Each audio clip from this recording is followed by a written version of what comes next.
Hello, my friends. We are back, and I love AI. And at Build, Microsoft Build, this year, there was a ton of models released. I think there were 7 MAI models released.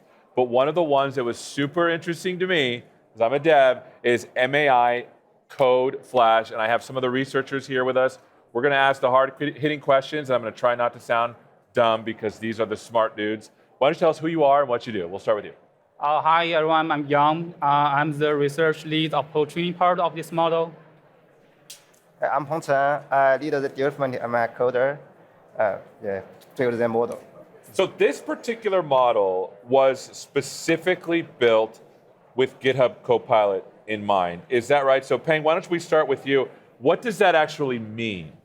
Yeah, to me, the purpose-built model means we didn't take a general purpose model and adapted it for code at the end, but actually we built from the very beginning for GitHub Copilot scenario, and we optimize it for around GitHub Copilot experience from very beginning.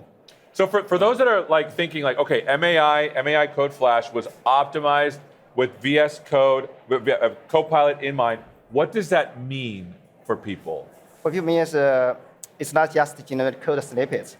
It will understand the repository context, use tools, understand the user's intent, and make targeted edits and respond quickly. Especially for GitHub Copilot users, we will optimize for the real user workflow. I see. So why don't you tell us more about what that looks like in practice when you optimize for VS Code? Yes, so I think it means it's not just good at some benchmarks. It's definitely good at many benchmarks, but in the real code engine, it also means like it interacts with you in a proper way. It asks your questions without long thinking for some simple questions. It do the unit test at the correct time, at the right time. It do the proper testing. So it basically optimizes for the best user experience in VS Code. So tell me more about that, because like I was trained in machine learning, and effectively what I understand models to be is it's this huge structure. You push a lot of data through it, some linear algebra and calculus to optimize it. Tell me about the data that you're specifically pushing through it to make this model super good for VS Code users. Yeah, that's a very good question. So that's why reinforcement learning plays a very important role here. So which means in this training, we let the model interact with the real product harness, with the real VS Code, with the same tool sets that developers use every day, with the same prompts you use every day. And it can interact with the repo, with the environment, like your daily suite tasks. And we can create and reward model with a lot of, like, is the task fulfilled for you? And does it like have very proper product behavior? And also many things that you think the model should do the best for your daily suite task. And it's all be done by very good reinforcement learning with a real product harness. I see. So there's a base model, and then you're doing reinforcement learning on top of it to adapt the behavior. Is that right? Tell us more about that. Actually, it's multiple stages. Reinforcement learning is the last stage to make the model perfectly aligned with user experience in GitHub Copilot. So tell me more. So you're actually, when you're training the model, you're training it with the actual VS Code stuff. Is that right? Tell me about the stages. When we train the model, we have multiple stages. We started with supervised fine-tuning to make the model follow user instruction and response with aligned format. And then we gradually train the model with a lot of diverse data in a criminal way, from simple coding task to complex coding task, stage by stage. And the final stage is that we use reinforcement learning to make the model to learn in the real environment as a product. So, and evaluate in the real scenario, real environment as close to product, so that we make the training, evaluation, and the production in the same workflow.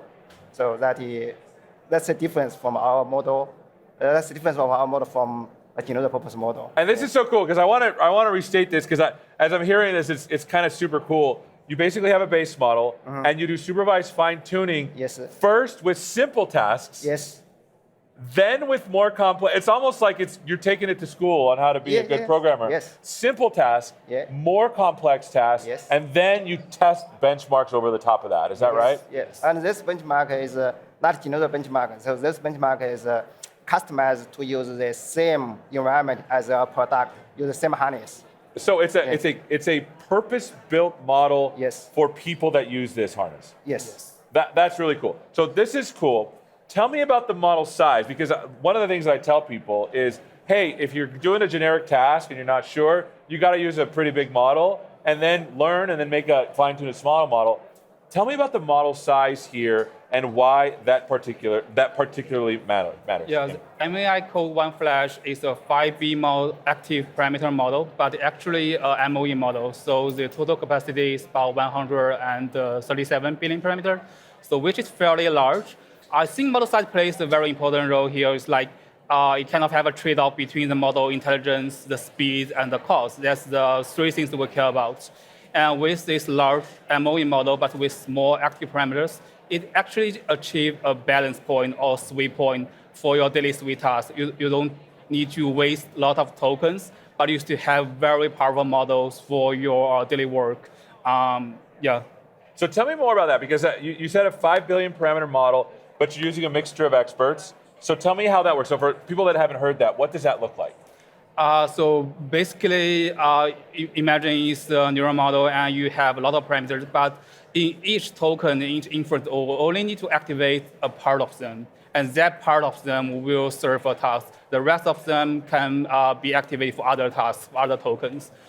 So which means in each inference, only part of the network is activated, and this saves a lot of cost. Yeah, so the total model is only 5 billion parameters, or? No, total model is 137 parameters. But only active at a single time is the 5 billion because of the mixture of experts. Yes. And this is the cool part that I love about this. Machine learning has gotten so good that a mixture of experts effectively shuts off an entire part of the model using nice vector calculus, and it pushes the exact query through one of the experts, so that you're actually getting super fast inference speed. So effective model size is 5 billion parameters. Yeah, not just one expert, it's like a mix of many experts. Yeah. That's amazing. So what does that mean for speed and accuracy? So if you look at our blog, our model, you can see the latency of model is super good comparing with the same quality and intelligence. And also, I think Pengcheng mentioned, we also optimize model for token efficiency. So if you combine model efficiency and token efficiency, you will find it's just a beast at its size. It's just fast. Yeah, because it's like a big model with little models that together make it a little bit faster. Yes. So what has been the most exciting part for you and challenging parts of building this model? I think actually there's a lot of challenges, as I said. From beginning, the model is just put in next token, so it cannot follow user instruction or use tools. So we need to do something called a cold start to make the model can follow user instruction and do some simple reasoning tasks. So basically, it can, just like children, we start from a very young baby and make it gradually go up to a postdoctor. Yes. So that's a good, the first step is the kindergarten, right? That's a cold start. And after that, we can keep the model, make the model keep climbing and to the higher level. Yeah, so a lot of folks, when I look, and this, I fall into this trap because maybe, I don't know, we like biggie sizing things. Sometimes we fall into this trap of thinking that a bigger model is going to be better at specific tasks. And that's not always the case. Sometimes a smaller model can be even better. Why is that the case for MAI Flash? So I think model size matters a lot of intelligence, but not all of it. We take good care of the training. We use the same harness, very proper design data for this model to make sure the model can always climb on its rewards in training. So I think the outcome is very good. It's not just limited to its size. It's a very powerful model. Yeah. Okay, so I think you've brought something to show us. Can you show us what we got? So we're going to go to the screen here, and you brought a little bit of something to show us in action. Is that right? Yes. So what I'm showing is a demo we just made.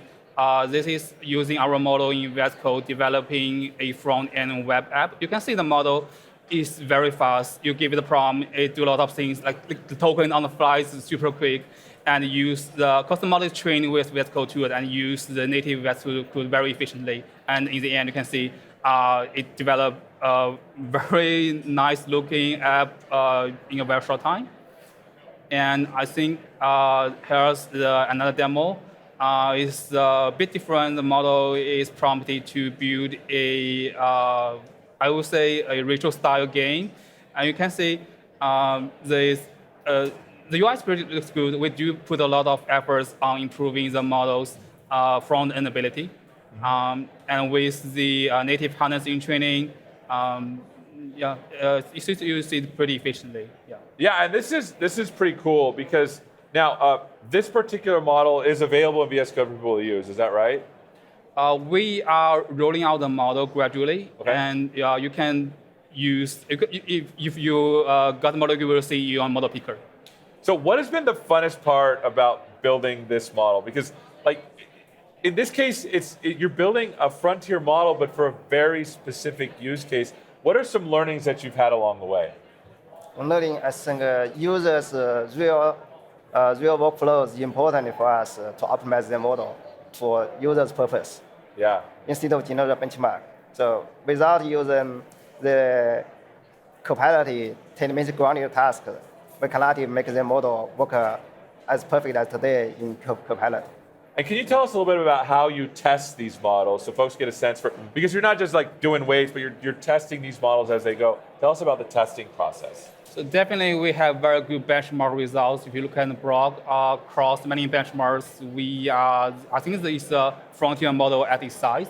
As Pengcheng said, we also care a lot about your user experience. So that's why we do a lot of A/B testing online to make sure the model can fulfill your test, your engagement with the model is correct, you don't cancel too much for the model. So if you've used this model, tell us what the experience has been like using this model. You said it's a little snappier, it's a little faster. Tell us about the experience. To me, I think for most of the tasks, it's comparable to today's frontier big models. But just for some challenging tasks, we must recognize there's still the scaling law, right? We cannot disable the scaling law. Small model still has some limit for challenge, but for most of the daily work, I think this work works good for me. So generally when we go from a bigger model to a smaller model, it gets very focused on the particular task that you fine-tuned it for. What are some things that like people should not expect it to be? You know what I'm saying? Because I don't want people to use a model and be like, wow, it's not writing poems for me or something. Tell us about what are some things that are super good at, and what are some things that maybe you should use other models for? So I would say for most of our daily suite tasks, backend, front-end, different programming language, it's a very good model. But the writing a poem, do a lot of like creative writing things, we are not optimized for that, but I can still do something, but maybe you should ask other models. Yeah. Cool. So I hear you have one more demo. Can you show us that one? And this one, does this one have audio? This one has audio, yes. Okay, so are we equipped for audio, Tom, on this one? We are ready for it. Okay, they're ready for it. By the way, Tom's awesome. So this is for fun project. It's a weekend project. Can you maximize it? I can start coding agents, give them tasks. That sounds cool. Can you run the web app locally so we can start testing? I got it. Let me work on that. I need your approval to start the Vite development server. Sure, I approve. The development server started on localhost app. Thanks. Can you now change the background color of the web app to a gradient of blue and green? I got it. Let me work on that. The agent updated the project. Thanks. Now can you check what kind of unit tests we have and see if there is any missing and create them? I got it. Let me work on that. The test suite is ready to run. I need your approval to execute the NPM. Sure, I approve. The agent added unit tests for the profile header. What's going on with the agents right now? One moment, checking. All three agents are actively checking the current app structure. One is planning to refactor components into a So tell us what we just looked at. So this model is actually our weekend project. We combined our latest state-of-the-art MAI transcribe model, MAI voice model, and MAI code flash model for this fun project. And that's kind of cool because now that you have specific purpose-built models, you can start to put them together to do some really cool things. Tell us about how you came up with this. I think it's very natural when MAI comes all these 7 models together. So it's kind of natural to think how we can combine them and how we can imagine the Sui developers in the future. So that's a very natural project. Yeah. So what should developers take away from all of this? We'll start with you, and then we'll come to you.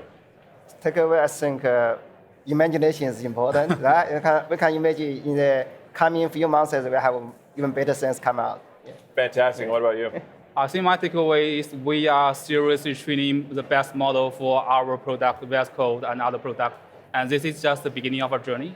Please stay tuned and looking forward to what will happen next. That's amazing. And so as developers try this out, make sure you give us feedback, because I'm sure you want feedback on how the model's working. Yes. Yeah, we love, Feedbacks are very welcome. we love feedback. And you're going to continue to improve this model and do work, is that right? Tell me about the future of this.